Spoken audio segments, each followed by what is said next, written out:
What's going on, guys? Rebel Resource here with a new video today, and this is going to be a new type of video that I'm doing, and it's more about what am I learning about the game, what am I changing, specifically when it comes to the Cunning version of Sabine. There's been, everybody knows that there's certain decks that are sort of meta right now, and I feel like sometimes that can be good, where there's certain decks that have been semi-proven already. But then I think there's actually an error that can happen in reasoning a little bit, where people don't test and push other decks to their limits. And I think that we see this happening a lot. Right now, there's a Grand Inquisitor deck that's doing quite well, and I intend to do a tournament review on that deck. And, Grand Inquisitor wasn't really thought of to be a top tier leader. Like, is it good? Yeah, but was Grand Inquisitor thought to be a tier 1 deck, or could it beat tier 1 decks consistently? Most would say no. But I think that that deck right now is actually beating some top players in a tournament, and I'll be doing a review on that. But I think what I want to do today is kind of talk about what changes have I made to Cunning Sabine, and I also want to talk about like my matchup history. And so I'm going to do a tier list, and instead of saying like this tier list being what's the best deck, it's more so going to be what are the best decks against Cunning Sabine, and then that will help give you context as to why I've made certain deck changes. So let's get started here. I haven't really thought too much about this, so you're going to get some free-floating thoughts here. I uploaded all of the leaders, and basically how I'm going to rank these is how well do these decks play into Cunning Sabine. And then that will kind of give you an idea of the changes that I've made. So I think a really good place to start off with is to start off with the decks that don't do well. And I'm going to put those into D tier right away. Hera does not do very well against Sabine. It's just not a very good deck. It doesn't go fast enough. It can't really do the things it wants to do. Vader, I'd say, is probably C tier. Vader ramp is typically the version. It's just not fast enough. It doesn't have enough restore. And if they do play restore, they're giving up green, which gives up overwhelming barrage. It's just not a very good deck. Thrawn, I'd say, is also a D tier deck against Sabine. Thrawn can tap stuff down, but Sabine just goes so wide and usually wins before Thrawn can get to 8 resources and Super Laser Blast. And then Cunning Sabine also doesn't even care if you wipe the board, because it has so many units that come into play ready between Falcon and the Reinforcement Walker. Just not that good of a card. Cassian, I'll say Thrawn is probably better than Hera. Cassian, like Aggro, it's just a slower, worse version of Sabine, in my opinion. I know some people may not agree, but this is just my opinion here. And I'm not going to go super into heavy micro detail. Also, I want to make a mention here. The color of the leader is not relevant here. I'm thinking about the leader in any color, right? So if I'm going to go turret, it could be turret yellow, turret red. I don't care. I'm going to rank it based off what I think its best possible color could be. And so that's kind of the context here. I'd say Iden, surprisingly, I win most of my Iden matchups, and I'm playing some pretty experienced players. There's something about Iden where like Iden really can't stabilize for some reason, and we're gonna get into that. I have some cards that actually like straight up just kill Iden in one attack. Rogue Operative has Saboteur and attacks for 4. So a lot of times if I have a Rogue Operative out, I'll just attack with it and kill Iden. I'd say Iden's actually like a B tier. So Luke Skywalker, so Luke Control is very, very good. I'd say it's an A tier. It's hard to beat that deck, but I'd say I probably win about 60% of those matches if I were to if I were to put money on it. It's a good deck. I just don't think it's the best deck. Jumping right to S tier is going to be Boba Fett. This is what we're going to be talking about most today. Pretty much every matchup in the game, I go into with my starting list. I go in with high confidence I'm going to win that match, or win that game, and then hopefully post side I win game 2 or game 3. Boba Green is one of those decks where I really struggle in game 2, game 3 more than any other deck. It's very, very difficult to win, and so that's something we're going to talk about there. And then the other deck that goes really well against Sabine is Krennic. And the reason why is Krennic's static ability Each damaged friendly unit gets +1/+0. That is really, really strong with Energy Conversion Lab because they can ambush in a Star Viper into my space, make it a 4/3 when it's marked with a couple damage, and my Millennium Falcon can no longer trade into it. So Krennic is definitely one of the scariest decks to play. I can beat Krennic, but also the leader having built-in Restore 2 and him being such a large leader at 7 toughness makes it very difficult to beat this deck. I'd say it's a slightly below Green Boba because I can overwhelm this deck by just going so wide. Even if they play like an overwhelming barrage or something like that, they just can't handle it, and I can still win. They also both play the 25 life bases, and so that is a sort of relevant thing going on. I will say one thing that makes Krennic a little bit better is they play Takedown, so they can kill Sabine with a 4-costed event.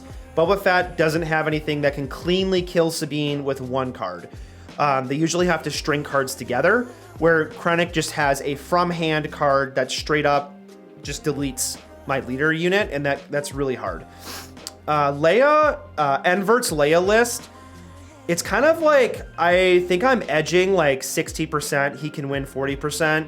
I've played Envert, he actually won a Leia aggression list. He actually won a case tournament and beat a bunch of Green Bobas. This deck goes really hard against Green Boba because it always has the initiative, so then Boba can never get Restore with a Star Viper.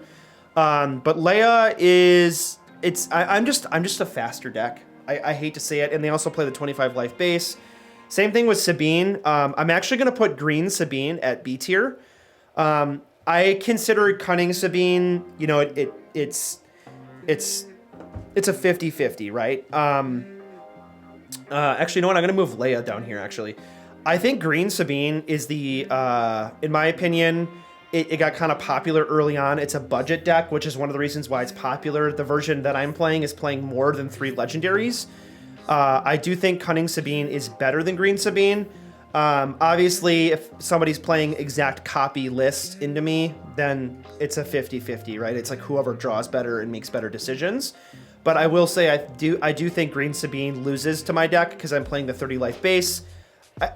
To be candid, it's a free win. It's pretty much a free win. I'm playing the faster. I have more life, and I'm pretty sure I'm just faster. Surprise Strike, Falcon.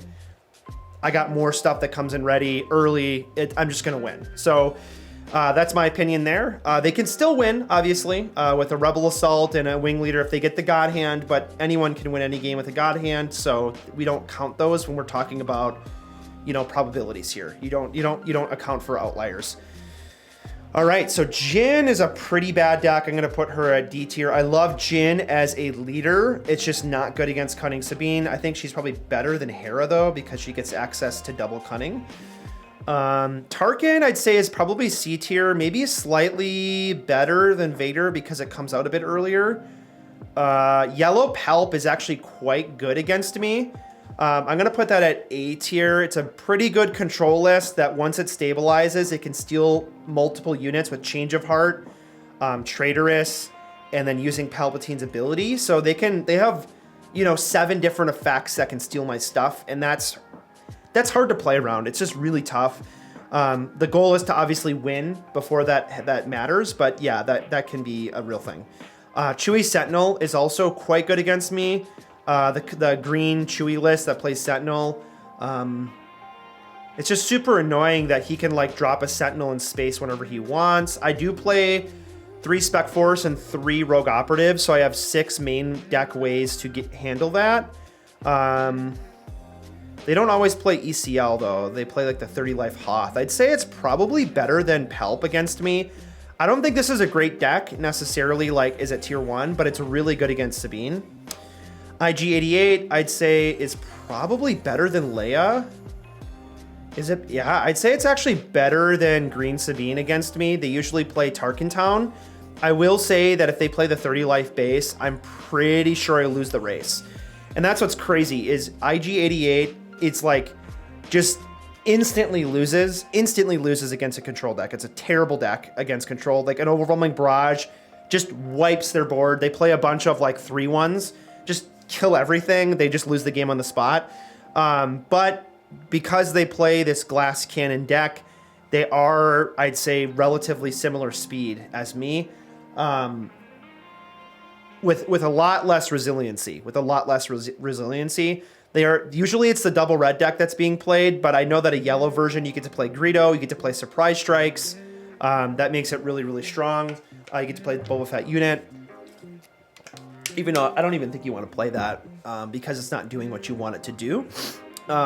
So yeah, it's a good deck. It's fun. You know, he was considered the worst leader, but I honestly don't think he's that bad. I think like Hera is probably worse for constructed, honestly, or Cassian.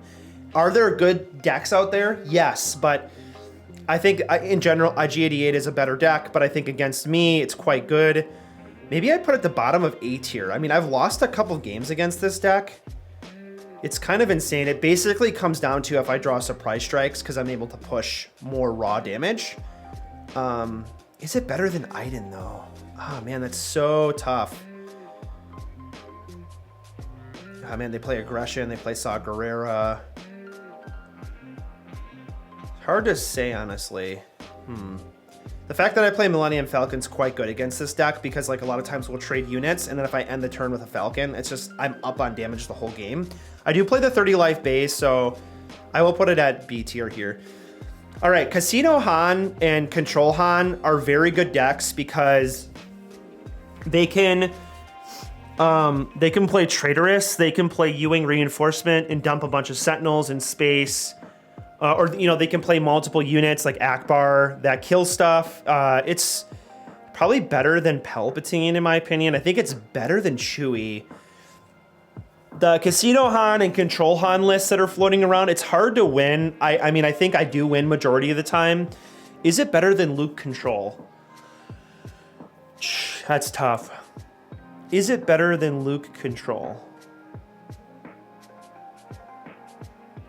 Ah, man, it's hard to say. Churret Red, I lost to this deck because I didn't know how to play it, but I think now, I beat it majority of the time. So, can they still win? Yeah, they can get some cheeky plays. I think it's better than Green Sabine against me. Grand Inquisitor, very scary deck. I think the GI decks that I've been seeing float around are very, very, very fast, very, very resilient, and very good. I think it's better than Palpatine, probably has a better win rate, probably better than Chewie against me. And again, A tier, I think I still win majority of the time, but I can lose like 45% of the time. These are the decks I think I'm losing. S tier means I'm losing less than, or I'm winning less than 50% of those games. So I think that this is the tier list. 1, 2, 3, 4, 5, 6, 7, 8, 9, 10, 12, 13, 14, 15, 16, 17, 18. Okay, I think I got all the leaders in here. Yeah.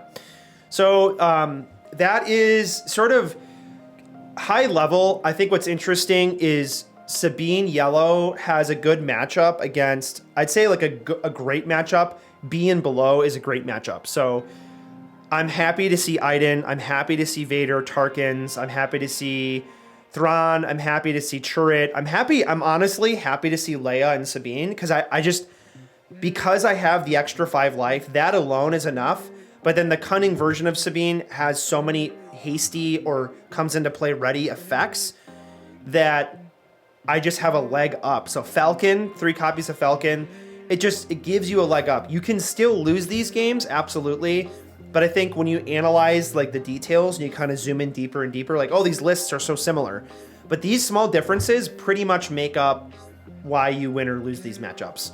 So if I see like Leia and Sabine, some people might think like, are you crazy? Like Red Leia's, I'm sorry. Like I've played probably 20, 30 games against both of these decks each against top players. And I lose less than 10% of them. They are what I will say is a lot of them become very, very, very close, like 1, 2 life, but I'm still winning. And it's because I have the extra 5 life. They just can't outlive me. You know, we both ignore each other for the most part. And also my Sabine list, which I'm going to get to in a second, is quite heavy in space. And so both of these decks only play Sentinels on the ground. And I don't even care. So I just go space. So here's my list. I've been changing it up. I wish I could change my name to not be Snips, but This is version 52 of the deck, so I'll be sure to put that in the thumbnail. And this deck has changed quite a bit. I've gotten input from Remedy, I've gotten input from Sip, I've gotten input from Investitor, some great players. I got some input from Envert as well, and Lego Pizza. These are all people in Discord. Those are their usernames. So thank you very much for your input. So let's pull up the deck image here. So, you know, if you're looking at this list, you may think, okay, what's actually changed here? There's not, that's what's interesting, is the core of the deck has not drastically changed for the most part. It's staying relatively similar, and let's talk through those differences, because I probably have made 15 revisions of just like adding testing since my last video. So let's start with the main board. I think some of you may have noticed I've taken out Rebel Assault. I think Rebel Assault is not a good card. Specifically in this deck. The reason why is Millennium Falcon is not a rebel, and that's a card you want to play every game. You want to see that every single game. And so if you want to see it every game, there's a higher chance that you don't resource it, there's a higher chance that you play it, and there's a higher chance that Rebel Assault is being played when Falcon is on the field in one of the arenas. And so that means that Falcon can't get the +1 attack, and he's an invalid target because Falcon is not a rebel. Next, that I'll walk through here is, what did I swap it out for?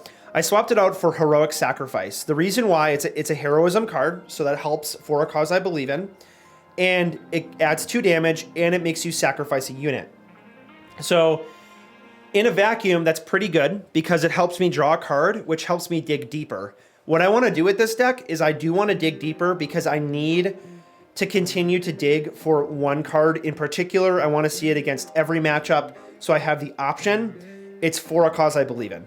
There are many games that I lose where I just do not draw for a cause I believe in, and that is the card that when I'm being controlled out, I have attacked with everything and they have 3-4 life left. That is the card that I slam and win on the spot.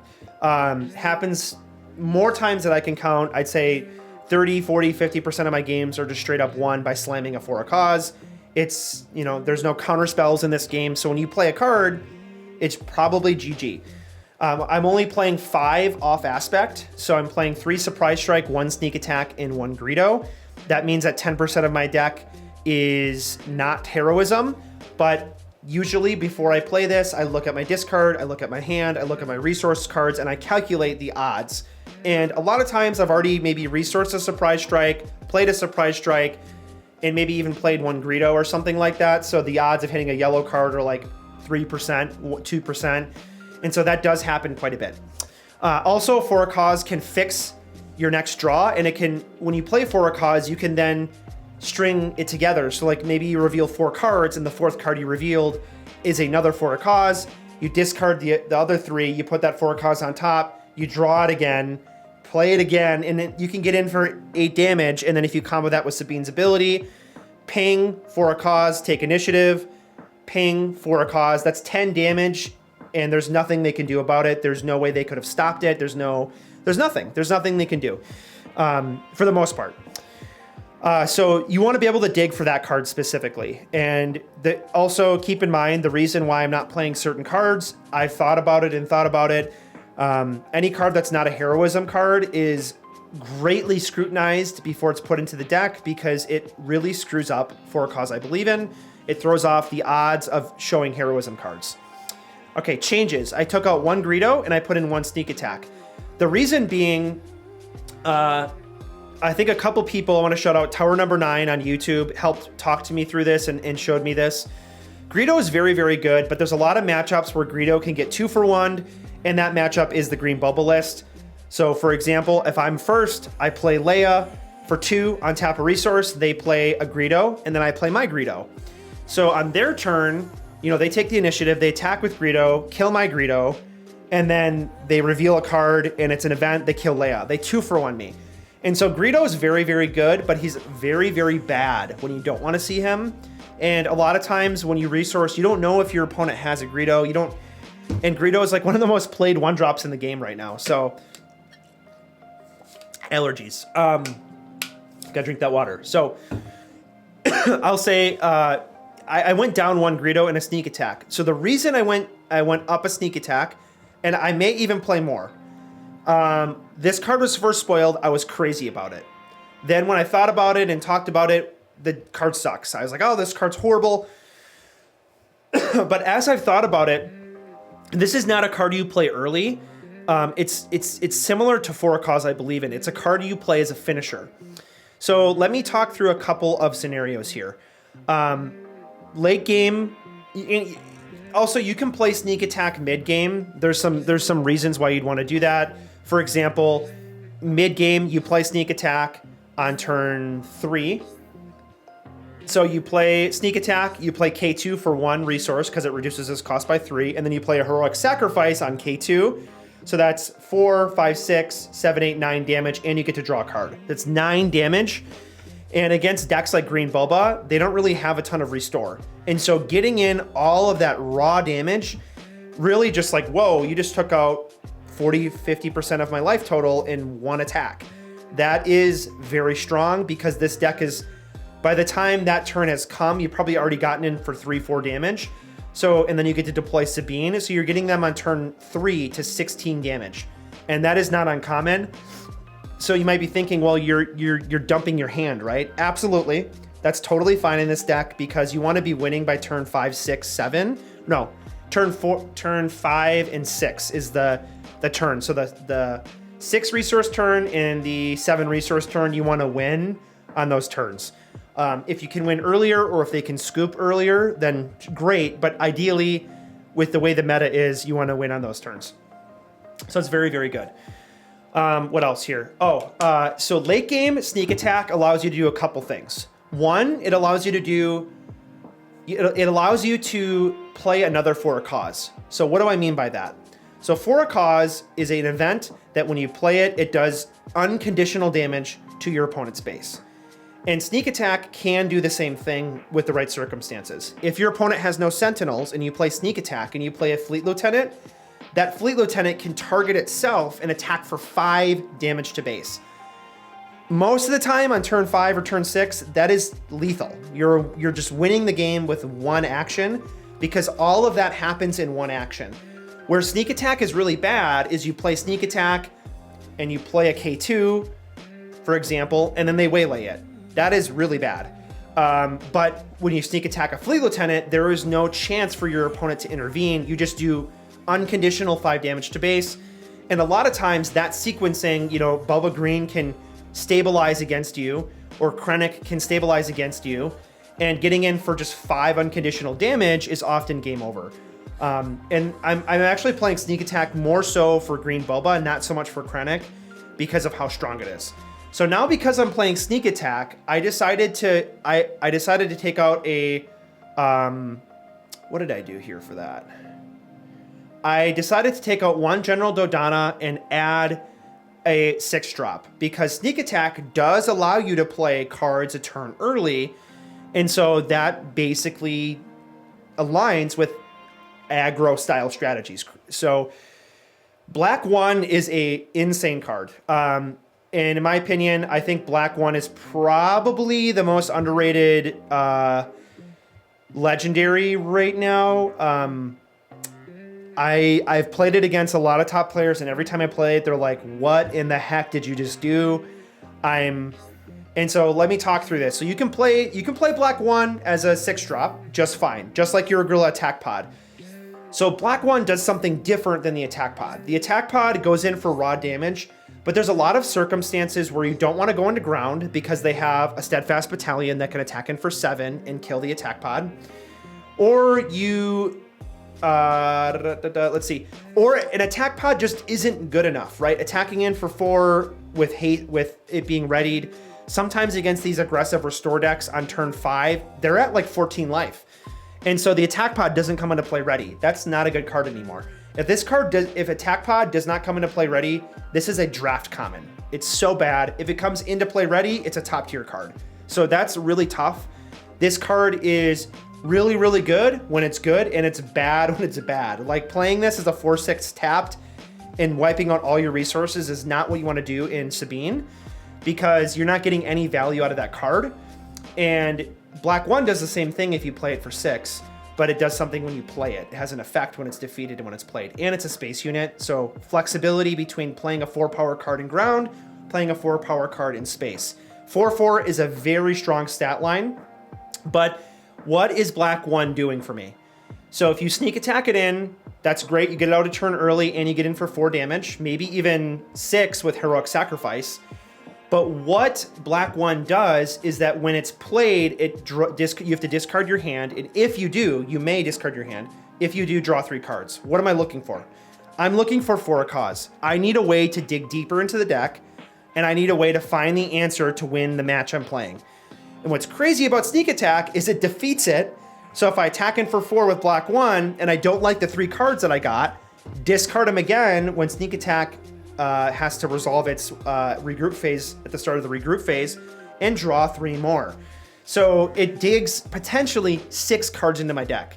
That is very, very good when you don't, like, for example, let's say I draw 2 Alliance X-Wings and a Spec Force Soldier with black 1. Those cards are terrible. Those are terrible late game. Discard all of them, draw 3. Okay, now I drew a For a Cause I Believe in, a Fleet Lieutenant, and a Surprise Strike.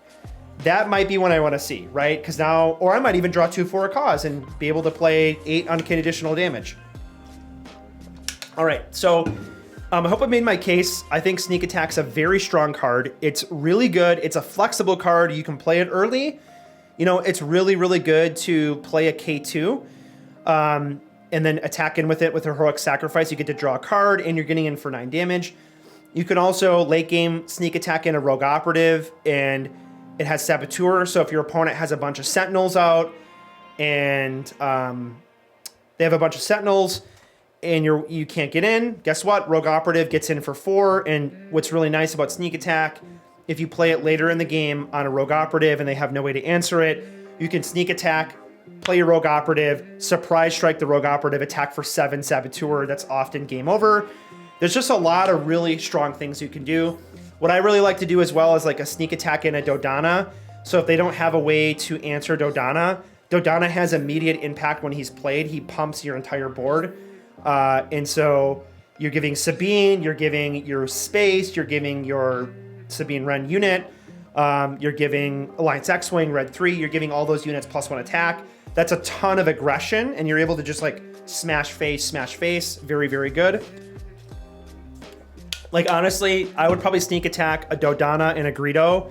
Like, Sneak Attack in, play Dodonna on turn 3, so you have 1 open resource still, and then you can play a Greedo. I mean, that's crazy strong. Or you could play Spec Force to remove, like, a Clutch Sentinel.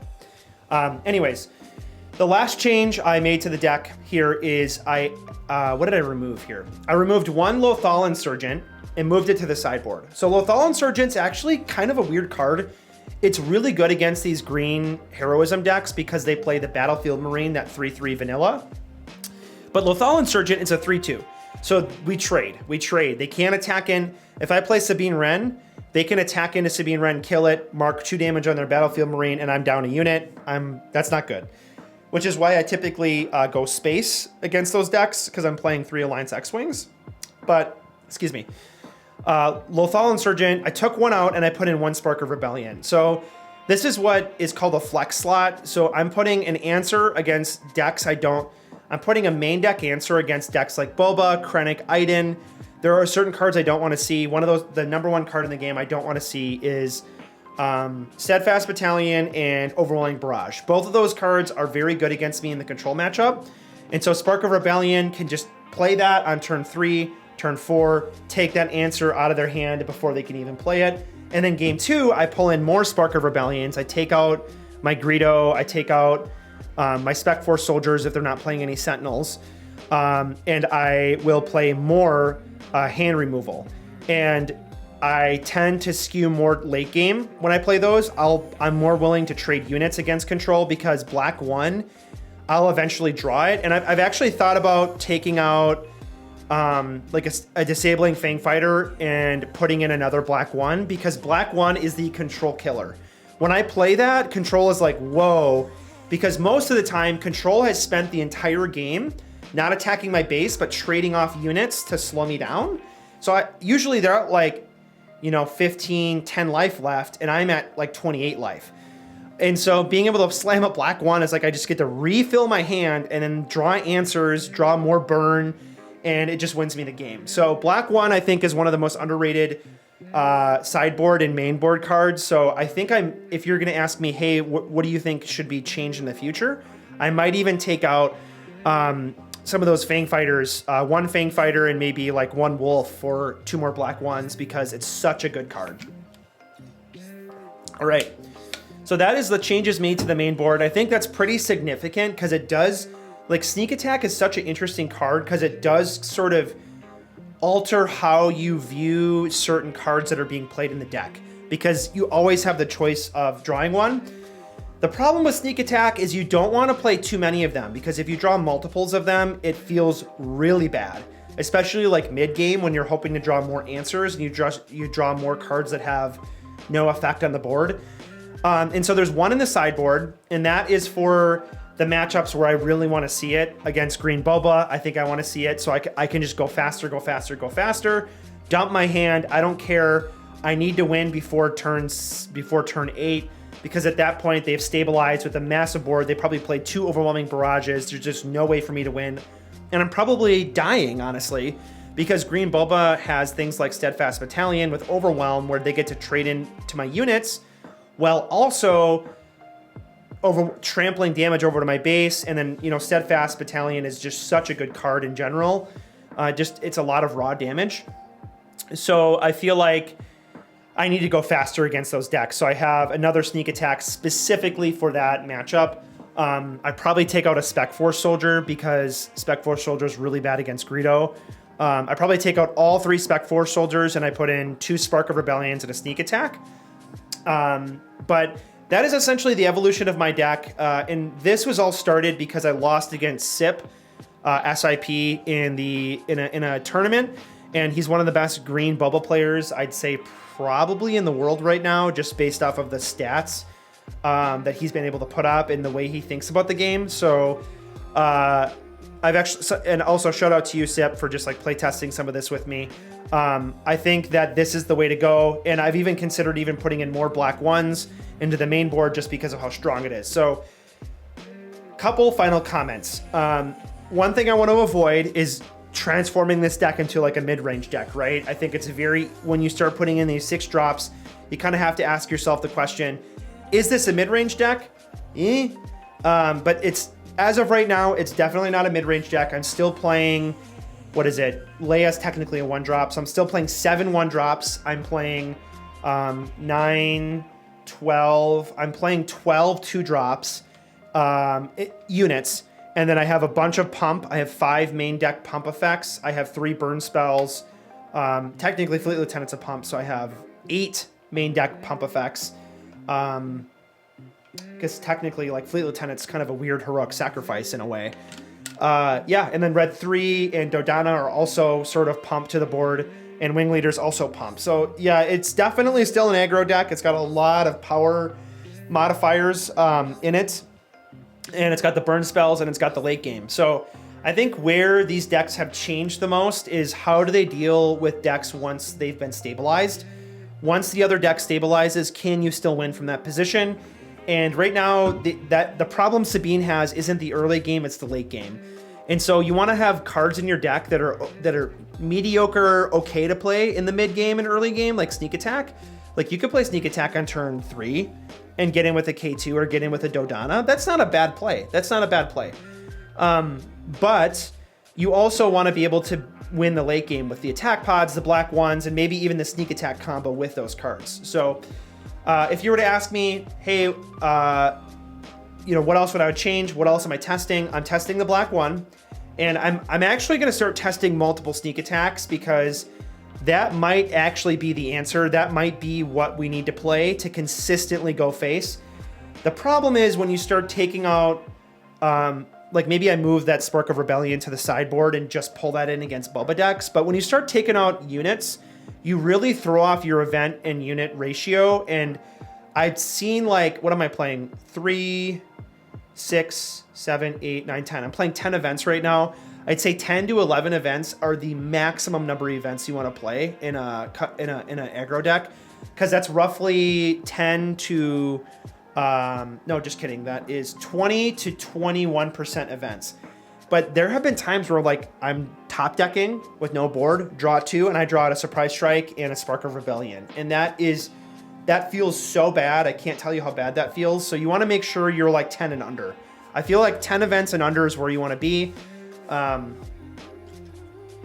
I've also thought about taking out Greedo, because you also got to consider if you're putting in a sneak attack and you're taking out a card, is that card a heroism card? And so there's all of these like things that you have to think about with Sabine that other decks don't have to think about because you're running For a Cause. But For a Cause, I believe in, is just such a strong card. You have to run it. You have to run it. It's the answer to almost every hard matchup, and so you have to play it. But let me know what you guys think about this. I know some people have been asking me online for an updated list. This is the list that I've been testing. This is the list that I've been playing.